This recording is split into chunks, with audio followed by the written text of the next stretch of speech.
Halo, selamat siang semuanya, selamat malam, selamat pagi. Kali ini saya akan membawakan materi mengenai manajemen inventory atau manajemen persediaan gitu ya. Kenapa kita perlu memanage persediaan? Karena memang pada dasarnya persediaan ini adalah sebuah hal yang kita anggap vital. Jadi perusahaan menganggap persediaan ini juga sebuah bagian yang vital bagi perusahaan. Keberlangsungan perusahaan dalam memenuhi kebutuhan konsumen itu tergantung dengan persediaannya. Beda kasusnya dengan perusahaan yang sistemnya e-commerce. Jadi mereka itu sistemnya ketika ada pesanan, mereka ambil dari toko yang lain, bahkan toko yang tempat mereka mengambil atau sebagai pemasok, atau toko pertama, atau first hand-nya gitu ya, itu pun memiliki persediaan gitu ya. Jadi bisa dibilang bahwa persediaan itu adalah hal yang vital bagi sebuah industri untuk memenuhi kebutuhan konsumen. Sebelum kita masuk, kita harus tahu persediaan itu apa. Nah, persediaan itu adalah simpanan gitu ya, simpanan baik material, baik aset, baik raw material, baik produk jadi di dalam sebuah perusahaan gitu ya. Jadi segala sesuatu yang dalam bentuk simpanan seperti yang saya sampaikan, boleh itu aset, stationery, raw material, bahan mentah, bahan setengah jadi, maupun produk jadi atau finished good-nya gitu ya. Kalau diklasifikasikan persediaan atau inventory itu ada beberapa. Yang pertama adalah namanya inventory produksi ya. Inventory produksi artinya adalah memang inventory ini untuk aktivitas produksi. Jadi bahan-bahan yang digunakan merupakan bagian utama dari produksi. Jadi segala sesuatu yang memang memiliki hubungan ataupun kaitan dengan aktivitas produksi. Yang kedua ada yang namanya inventory in process. Artinya adalah produk ini yang masih dalam proses pengerjaan atau sifatnya setengah jadi. Dan dia pun memang terlibat di dalam proses produksi. Yang ketiga ada yang namanya inventory MRO atau maintenance, repair, and operating sales. Artinya dia ini mendukung kegiatan produksi tetapi tidak terlibat langsung.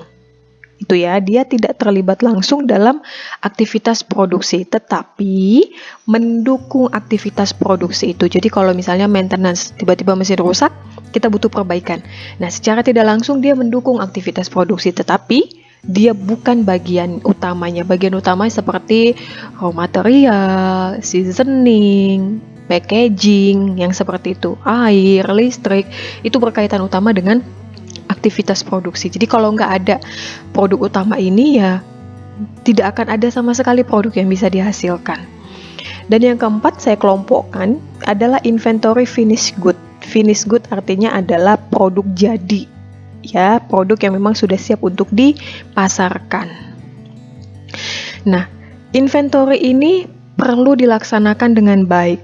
Seperti yang di awal saya sampaikan bahwa inventory merupakan hal yang penting di dalam sebuah industri ataupun perusahaan, maka itu harus dilaksanakan dengan baik. Pada dasarnya, aset perusahaan itu sekitar 30-40% merupakan bagian dari inventory.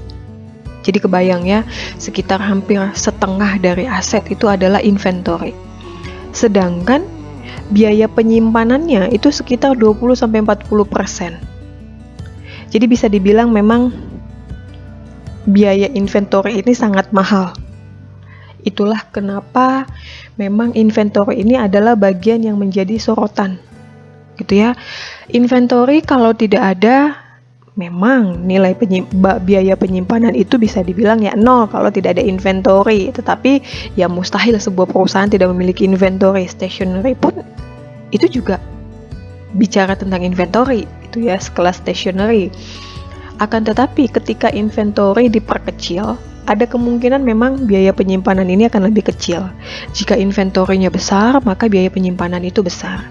Biaya penyimpanan itu banyak, bisa dari gaji pegawai yang melakukan memantau gaji pegawai yang ada di dalam inventory, stoknya, penghitung stok, penjaganya, segala macam. terus ada lagi biaya asuransinya, biaya kerusakan, itu semua merupakan bagian kecil dari biaya-biaya penyimpanan. Nah, akan tetapi ketika kita tidak bisa menyeimbangkan inventory ini, maka biaya penyimpanan juga sifatnya akan tidak seimbang. Bisa jadi kemungkinan terburuknya adalah overload inventory gitu ya. Jadi pergudangannya itu sangat overload. Tidak jarang banyak distributor ke perusahaan industri yang memang kasusnya gudangnya itu sering overload gitu ya. Dampaknya apa? Dampaknya adalah pegawai yang bekerja di bagian inventory juga akan overtime untuk menyelesaikan atau mengeluarkan si produk-produk ini. Bahkan bisa jadi kemungkinan terburuknya adalah ketika gudang yang overload, kita nggak tahu nih barang mana yang jadi barang lama, barang mana yang menjadi barang baru karena diletak begitu saja. Padahal kita juga kalau komponennya ternyata memang memiliki umur ya. Jadi kebayang kalau komponen yang memiliki masa kadaluarsa, ketika tidak first in first out, maka produk yang memang sudah lama tersimpan di inventory akan membusuk gitu ya. Akan membusuk, bisa rusak, tidak bisa terpakai lagi, masuk angin, packagingnya rusak, segala macam. Akan beda kasusnya ketika memang produk ini tidak memiliki masa kadaluarsa. Itu ya sebuah benefit gitu kalau memang ternyata produk yang tidak memiliki kadaluarsa. Akan tetapi perlu dipertimbangkan juga ketika produk ini tidak memiliki masa kadaluarsa, terlalu lama disimpan di gudang, tertimbun akan memungkinkan kerusakan secara fisika atau fungsinya sudah tidak berfungsi kembali secara biasa.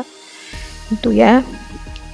Jadi bisa dibilang bahwa inventory ini adalah hal yang memang harus dipertimbangkan karena memang biaya yang dikeluarkan untuk sebuah inventory itu sangat besar, hampir setengah juga dari semua biaya yang memang harus ditanggung oleh perusahaan.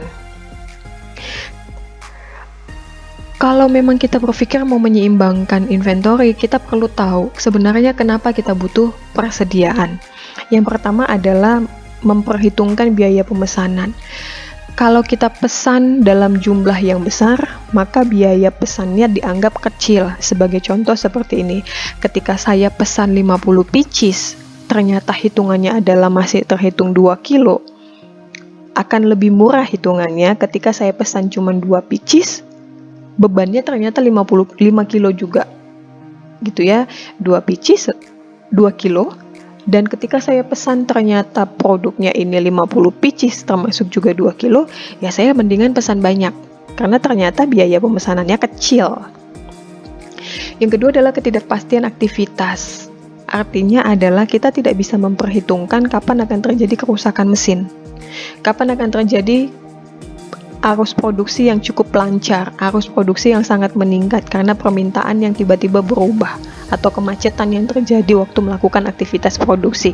Nah, ketidakpastian aktivitas inilah yang membuat kenapa kita harus berpikir kita mempunyai stok di gudang. Ketika mesin rusak, ketika ada masalah di bagian produksi, maka tugas kita untuk memenuhi kepuasan konsumen salah satunya adalah mengirimkan secara tepat di waktu yang tepat dengan jumlah yang tepat. Ini bisa diminimalisir gitu ya. Jadi kita tidak perlu mengganti biaya shortage atau kekurangan dari produk yang memang harus kita tanggung karena kesalahan kita. Jadi bisa dibilang gudang ini sebenarnya punya manfaat juga. Yang ketiga adalah ketidakpastian permintaan. Sama seperti dengan aktivitas, ketika kita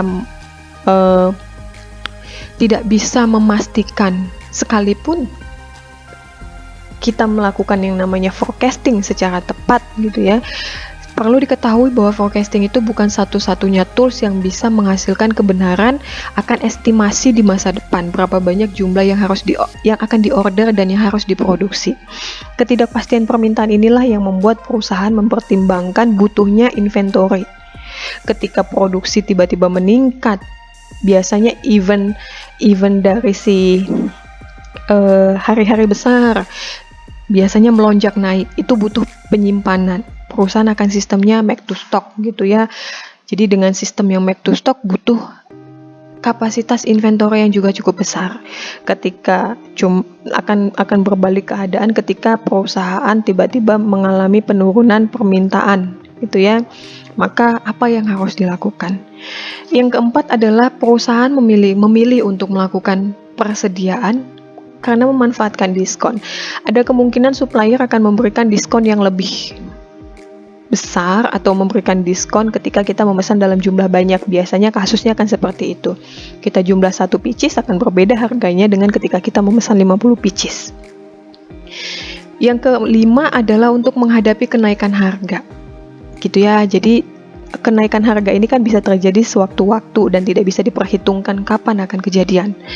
Ketika kita memiliki persediaan, inventory stok kita sudah kita atur secara tepat, bahkan mungkin tiba-tiba kita udah tahu kondisinya, kemungkinan diprediksi secara prediksi sosial, prediksi ekonominya, teknologinya akan terjadi kenaikan harga. Maka perusahaan akan memilih untuk saya akan stok lebih banyak sebelum saya harus menghadapi kenaikan harga. Karena ketika kenaikan harga terjadi, mau nggak mau saya harus menaikkan biaya produksi, atau biaya produksi saya naik, saya tekan harga dengan kualitas yang saya turunkan. Kemungkinannya akan seperti itu. Nah, kalau ketika kualitasnya kita pilih turunkan untuk menekan harga penjualan, ya konsumen juga akan bisa kecewa. Tetapi kita juga untuk menaikkan harga dengan kualitas yang sama atau kualitas yang lebih baik, ya itu dilihat peluang pasarnya. Selanjutnya adalah kita akan berbicara mengenai pengendalian persediaan. Setelah kita bicara kenapa persediaan itu penting bagi perusahaan, sekarang kita perlu pertimbangkan apa yang harus kita kendalikan dari inventory kita.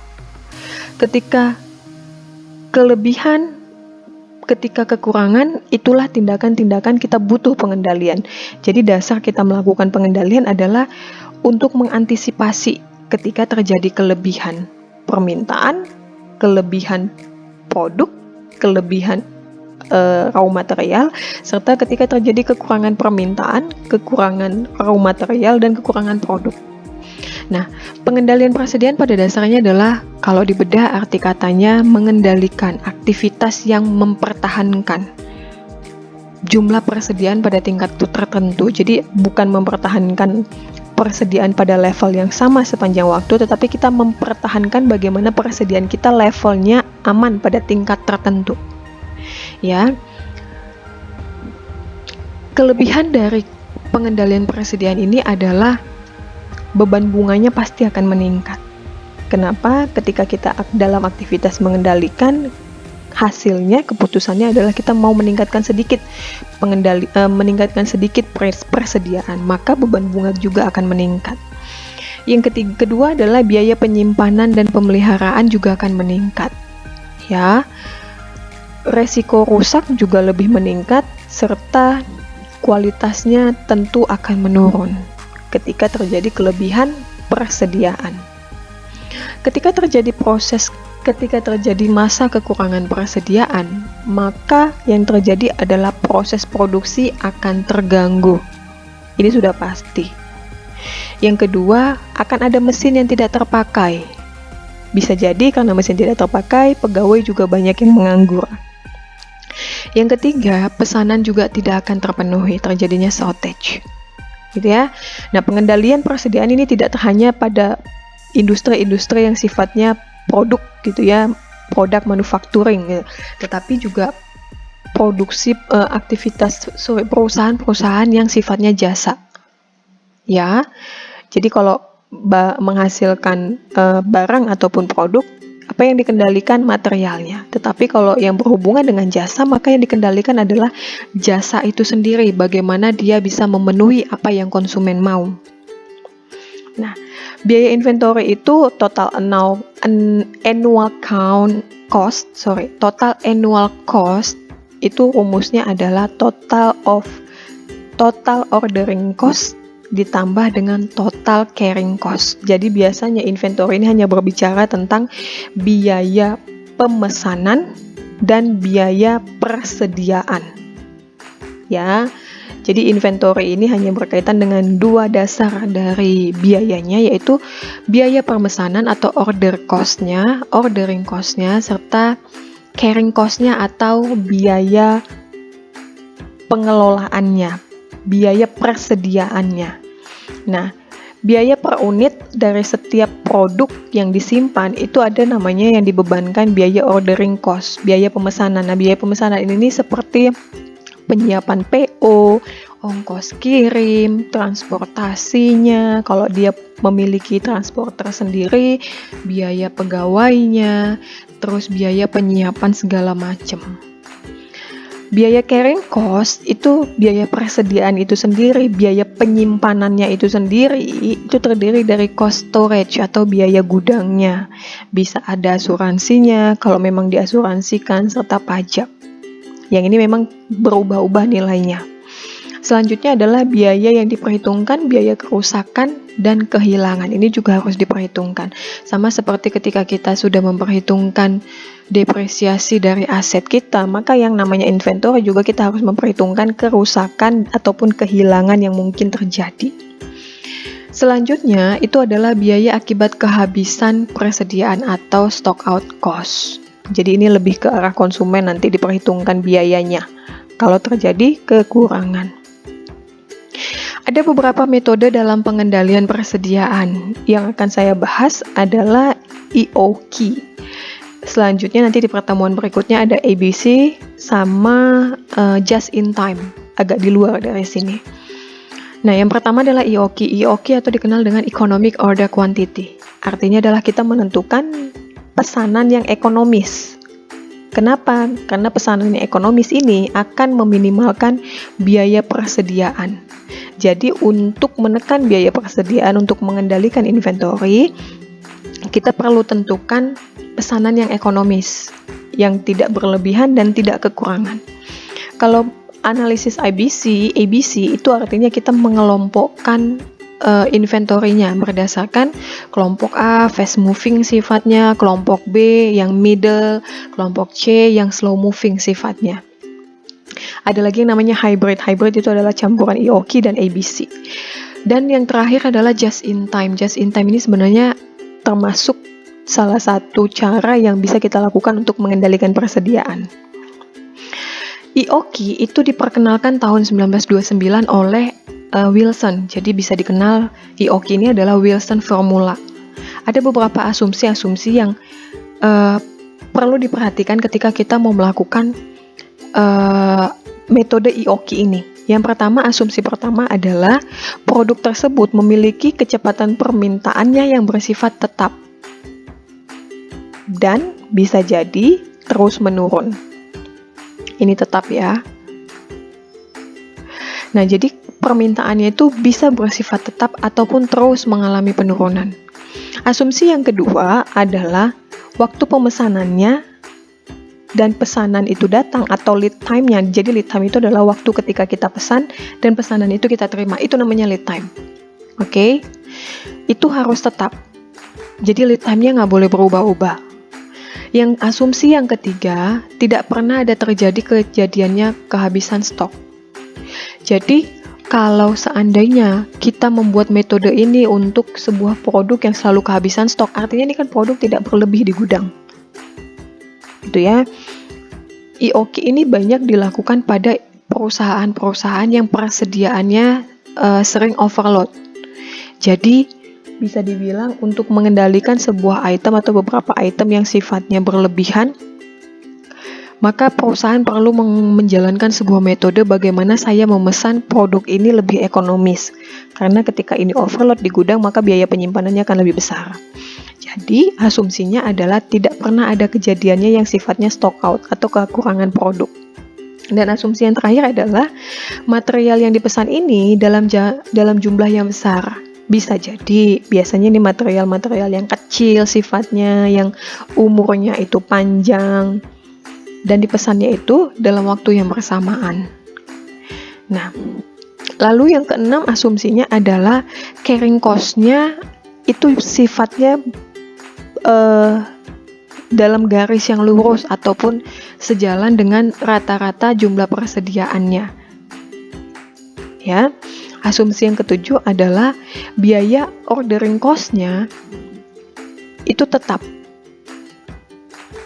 Jadi biaya pemesanannya mau jumlah banyak, mau jumlah kecil, itu tetap.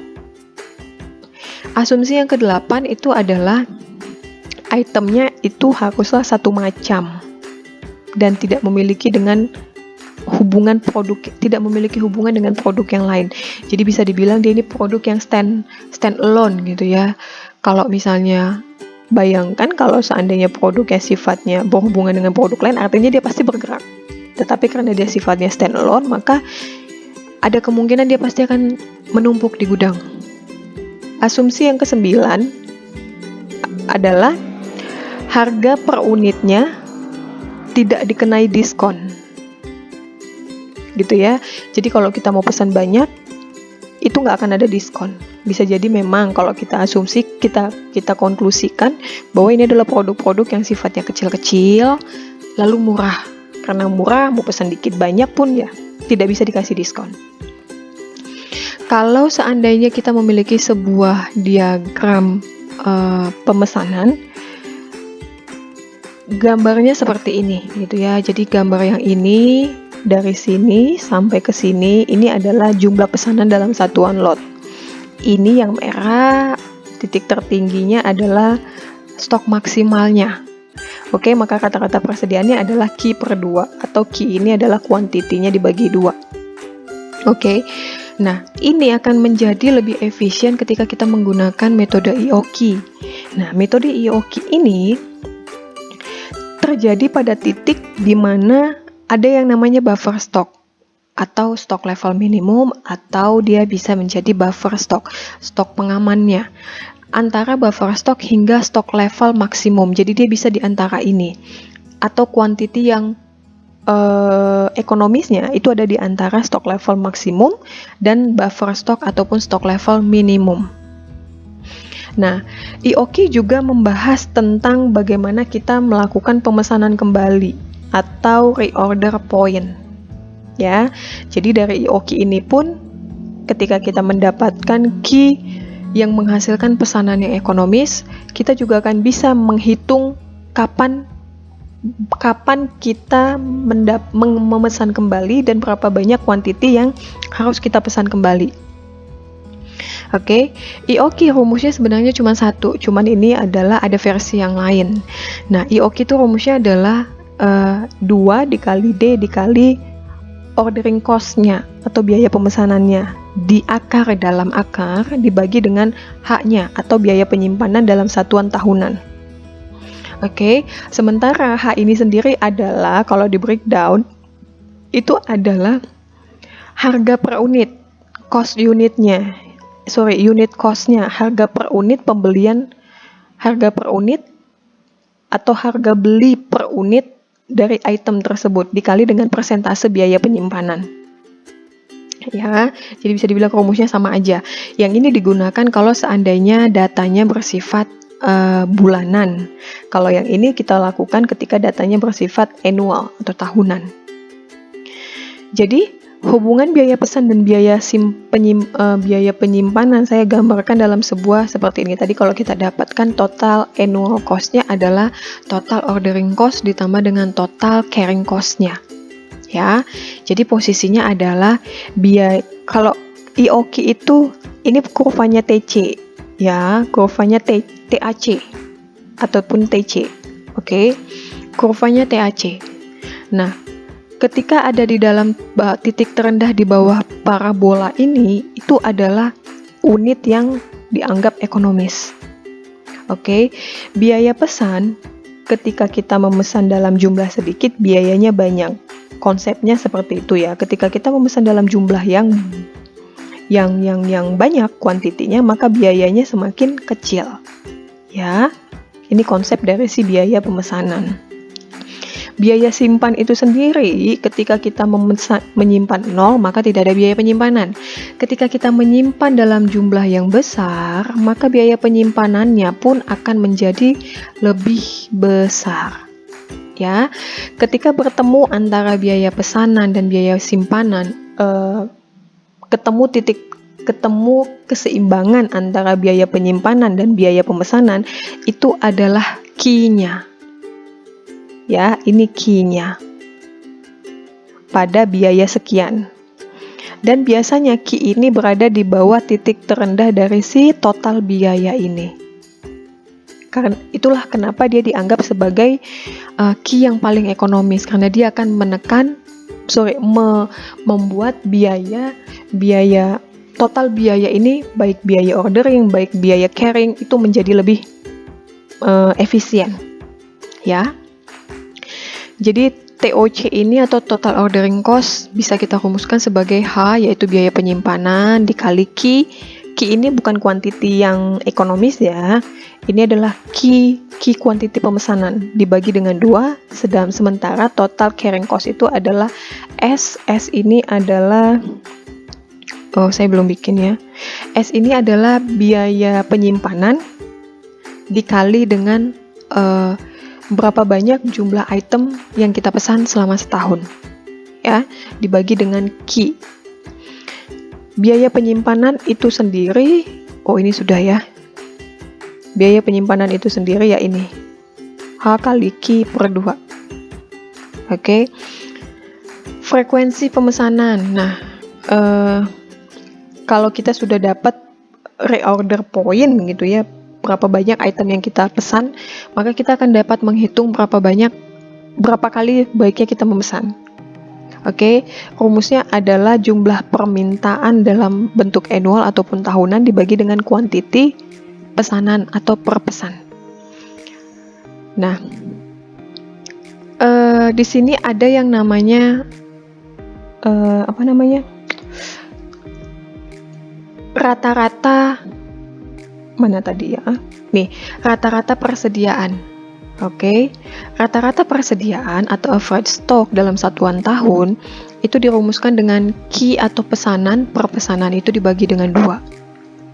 Nah, selanjutnya untuk kita menentukan safety stock, IOQ tadi itu kan berada di antara safety stock dengan level stock maksimum, ya. Maka safety stock itu rumusnya adalah maksimum dari lead time ketika kita memesan hingga produk itu datang dikali dengan maksimum penjualan ataupun maksimum barang itu keluar yang laku terjual atau konsumsinya gitu ya, dikurangi dengan rata-rata lead time-nya dikali dengan rata-rata penjualannya. Oke, kalau tadi adalah maksimum lead time dikali dengan maksimum penjualannya dikurang dengan rata-rata lead time-nya dikali dengan rata-rata penjualannya. Atau bisa kita katakan bahwa bisa menggunakan rata-rata unit yang terjual dikali dengan delivery lead time-nya, rata-rata pengantarannya. Oke. ROP atau reorder point itu dihitung dengan average unit sales-nya dikali dengan delivery lead time-nya. Oke, safety stock itu sendiri ditambah dengan safety stock-nya. Jadi average unit sales dikali delivery lead time ditambah dengan safety stock-nya. Ini sebenarnya untuk ROP ya. Ini dikhususkan untuk menghitung ROP karena sebenarnya ROP dengan safety stock ini dua hal yang saling berhubungan. Ya, kita bisa mengetahui ROP ketika kita mengetahui safety stock-nya. Jadi kalian menggunakan yang ini untuk menghitung ini. Tambahkan dengan safety stock-nya. Safety stock kita hitung dengan cara seperti ini, maximum lead time kali maximum sale dikurang dengan average lead time kali average sale. Nah, bagaimana menghitung average daily unit sale-nya?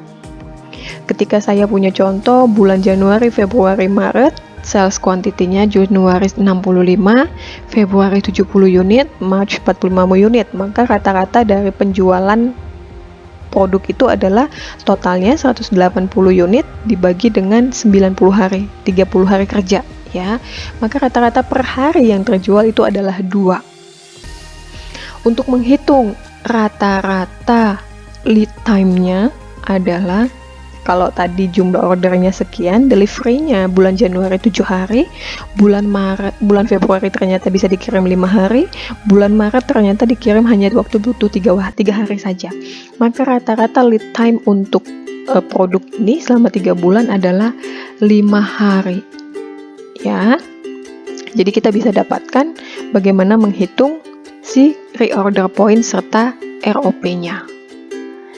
Oke, sampai di sini mengenai EOQ atau Economic Order Quantity, perlu diketahui bahwa EOQ ini adalah sebuah formula yang cukup familiar gitu ya, formula yang cukup banyak digunakan oleh